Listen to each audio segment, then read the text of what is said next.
어린이 여러분 안녕하세요. 저는 백범 홍소연이에요. 백범이 무엇일까요? 맞아요. 독립운동가이신 김구 선생님의 호예요. 오늘 여러분들에게 마음 좋은 사람 백범을 이야기할 거예요. 여러분들은 광주광역시 학동에 김구 선생님을 기념하는 백범기념관이 있다는 사실을 알고 있나요?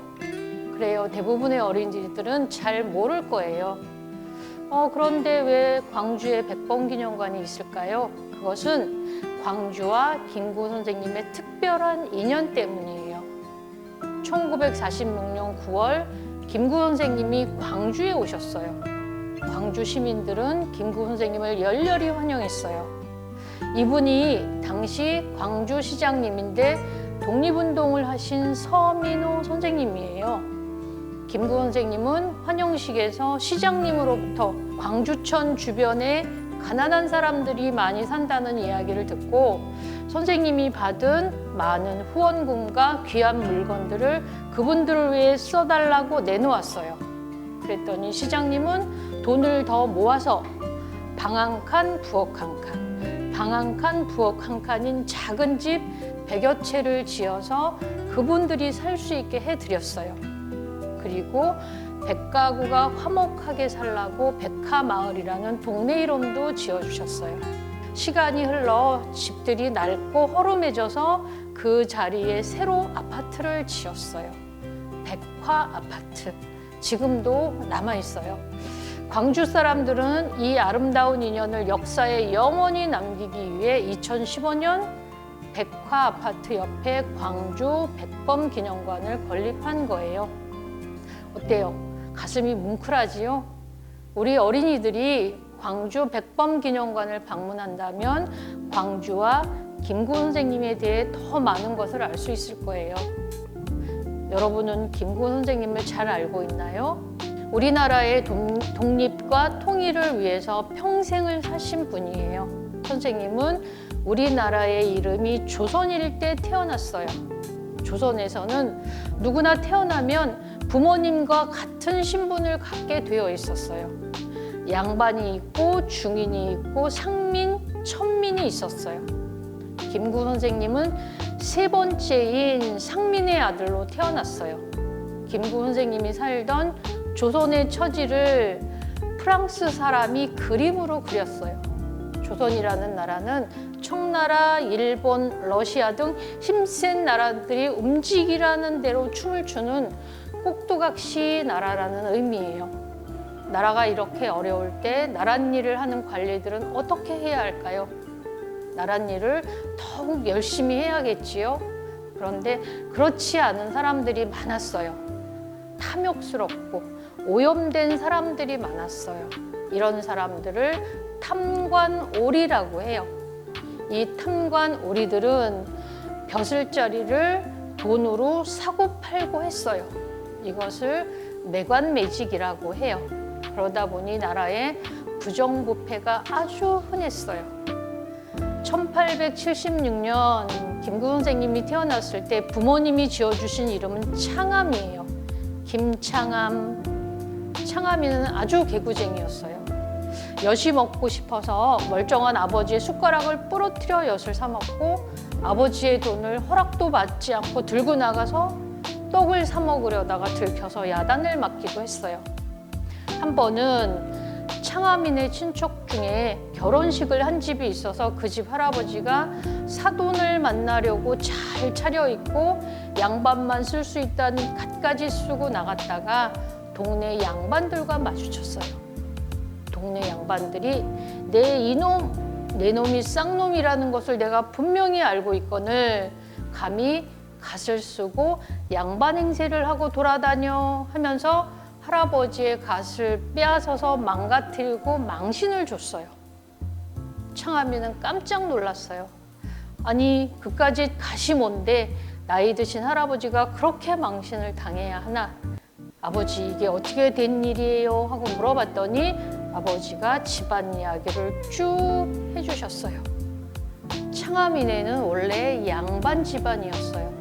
한양에서 벼슬을 하며 잘 살았어요. 그런데 창암인의 집안에 역적이 나오면서 집안이 망하게 되자 창암인의 직계 할아버지가 한양을 도망쳐서 황해도 해주 산골로 와서 아이고 우리는 쌍놈입니다 하고 신분을 숨기고 살았어요. 아버지의 이야기를 다 듣고 나서 창암인은 되고 싶은 것이 생겼어요. 그게 무엇일까요? 맞아요. 양반이 되고 싶었어요. 양반이 되려면 어떻게 해야 할까요? 열심히 공부해서 과거 시험에 붙어야 해요. 그래서 개구쟁이 창암이가 아버지에게 공부하겠다고 서당에 보내달라고 졸랐어요. 아버지가 얼마나 기뻤을까요? 창암이는 5년 동안 열심히 공부했어요. 집안 형편이 좋을 때는 서당에 다니고 형편이 어려우면 서당을 끊고 다니고 끊고 했어요. 드디어 창암이가 과거를 보러 갔어요. 그런데 과거 시험장이 엉망진창이었어요. 남의 답을 컨닝을 하는 것뿐만 아니라 아예 답안지를 대신 써주기도 했어요. 심지어 탐관 오리들이 돈을 받거나 권력 있는 사람의 부탁을 받고 과거에 붙을 사람을 미리 정해 놓았어요. 창암이는 과거에서 떨어졌어요. 창암이 코가 석자나 쭉 빠졌어요.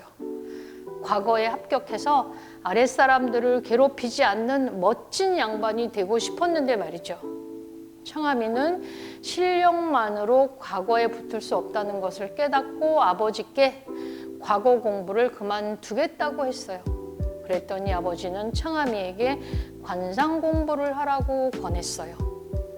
아버지 생각에 창암이가 관상을 잘 볼 줄 알아서 훌륭한 사람과 좋은 친구를 만난다면 살아가는 데 도움이 될 거라고 생각했어요. 창암이는 과거에 떨어져서 실망한 마음을 달래려고 관상 공부에 온 힘을 쏟았어요. 하지만 창암이는 더욱 낙심하고 말았어요. 관상 공부를 하면서 자신의 관상을 자세히 살펴보니 평생 천하고 가난하고 흉하게 살 팔자였어요. 과거에 떨어져서 실망한 마음을 이겨내려고 관상 공부를 했는데 과거에서 떨어졌을 때보다 더한 실망에 빠져버렸어요. 그러던 창암이는 관상책에서 이런 구절을 찾아냈어요. 사람은 얼굴이 예쁘거나 잘생긴 것보다는 몸이 튼튼한 것이 좋은 거고 몸이 튼튼한 것보다는 마음 좋은 것이 가장 좋은 것이다 라는 거였어요. 창암이는 이 구절을 이해하고 인생의 목표를 정했어요. 나는 평생 마음 좋은 사람으로 살 거라고. 여러분, 마음 좋은 사람이란 어떤 사람일까요? 마음 좋은 사람이 되기로 결심한 김구 선생님은 1907년 힘없는 우리나라를 지키기 위해 신민회라는 비밀단체를 만들어서 일본과 맞서 싸웠어요. 하지만 1910년 일본은 우리나라를 강제로 빼앗고 조선총독부를 만들어서 우리나라를 지배했어요. 그리고 우리나라의 독립운동가들을 모두 잡아들일 속셈으로 조선총독부에서 제일 높은 일본인 총독을 암살하려고 했다는 가짜 사건을 만들어서 독립운동가 700명을 잡아걷었어요.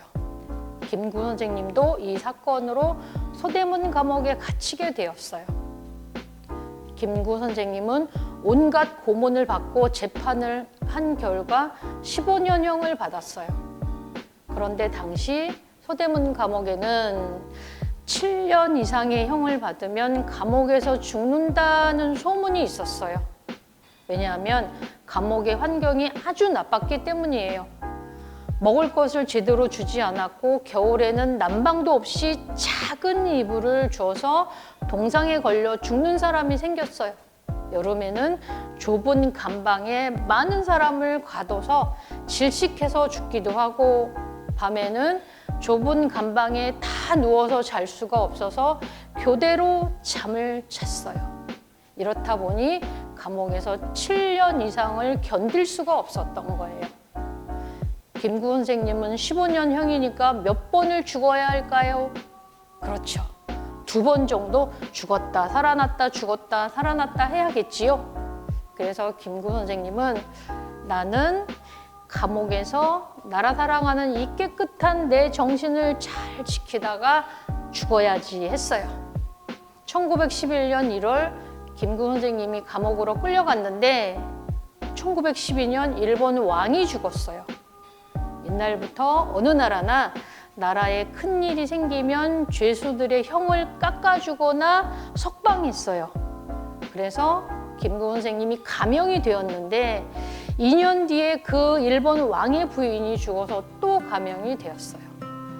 감옥살이가 얼마나 남았나 계산을 해보니 내년이면 감옥을 나갈 수 있게 되었어요.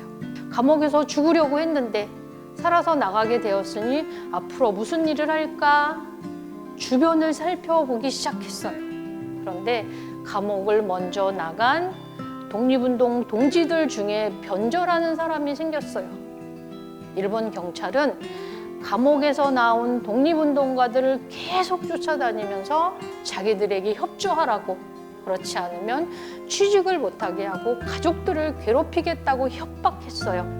반대로 자기들 말을 잘 들으면 좋은 곳에 취직시켜주고 잘 살게 해주겠다고 회유했어요. 그러다 보니 일본의 편을 드는 변절자가 되는 거였어요. 김구 선생님은 덜컥 겁이 났어요. 혹시 나도 감옥을 나가면 저들처럼 변절하지 않을까 걱정이 됐어요. 그래서 결심했어요. 나는 감옥을 나가더라도 나라 사랑하는 이 깨끗한 정신을 끝까지 지킬 거야. 그 결심의 표시로 호를 백범이라고 새로 지었어요. 여러분, 백범이 무슨 뜻일까요? 백범이라는 뜻은 백정과 범부의 머리 글자를 가져온 거예요. 여러분은 백정이 무슨 일을 하는 사람인지 아시죠? 살아있는 소나 돼지를 죽여서 사람들이 사가기 좋게 잘라놓는 사람, 언제나 손에 피를 묻혀야 하는 사람, 그래서 가장 천한 사람을 상징해요. 그리고 범부는 평범한 보통 사람이라는 뜻이에요. 백정처럼 사회에서 업신여김을 당하는 사람들이나 평범한 보통 사람들이 나 김구만큼 나라를 사랑해줬으면 좋겠다. 그래야 일본으로부터 얼른 나라를 찾아올 수 있겠다라는 소원을 담은 거예요. 우리나라 인구를 100으로 볼 거예요. 그리고 크게 2종류의 사람으로 나눠 볼 거예요. 그러면 10%가 채 안 되는 지도자 임내하는 사람들과 90% 이상의 백정범부로 나눌 수 있겠지요. 100 중에 90이나 되는 백정범부들이 김구 선생님만큼 나라를 사랑한다면 우리나라는 좋은 나라가 될 수밖에 없겠지요. 여러분은 어디에 속할까요? 그래요. 여러분은 아직 백정범부들이에요. 이 다음에 커서 지도자가 될 친구들도 있지만 지금은 백정범부들이에요. 백정범부를 2글자로 줄이면 백범. 그래서 여러분, 한 사람 한 사람이 백범이다. 이해됐죠? 백범 김구 하면 김구 선생님 한 사람을 뜻하지만 백범이라는 뜻 속에는 나도 들어간다. 그래서 나도 백범이다. 자, 우리 다 같이 크게 읽어볼까요? 나도 백범이다. 제가 백범이라고 하면 여러분들은 각자 자기 이름을 크게 불러볼 거예요. 백범. 다시 한번. 백범. 오늘부터 여러분에게 백범이라는 호가 생겼어요. 여러분 한 사람 한 사람이 백범이 된 거예요. 자, 우리 약속. 나도 백범 김구 선생님만큼 나라를 사랑해 볼까 생각해 보라는 뜻이에요. 백범 선생님을 비롯한 우리나라의 독립운동가들이 목숨을 걸고 총칼을 들고 일본과 싸운 것은 빼앗긴 나라를 찾아서 우리나라 사람 모두가 평등하고 자유롭고 행복한 나라에서 살게 하려고 했던 거예요. 이런 일들을 기록한 책이 있어요. 백범일지라는 책이에요. 이 책은 백범 선생님이 이봉창 의사, 윤봉길 의사 의거를 준비하면서 나도 이제는 독립운동하다가 일본 놈들에게 붙들려 가서 죽겠구나 생각하고 신 어린 두 아들에게 유서로 쓴 글을 책으로 만든 거예요. 어린이용도 있어요. 꼭 한번 읽어보세요. 여러분, 오늘 많은 이야기를 들었지요? 마음 좋은 사람의 의미, 백범의 뜻, 백범일지라는 책, 평등, 자유, 행복, 그리고 광주와 김구 선생님의 아름다운 인연 모두 잘 이해했지요? 더 궁금한 것이 있으면 광주시 학동에 있는 광주 백범기념관을 찾아오세요. 백범 김구 선생님이 여러분들이 언제 오나 하고 기다리고 있을 거예요. 자, 어린이 여러분 모두 건강하고 행복하세요. 안녕.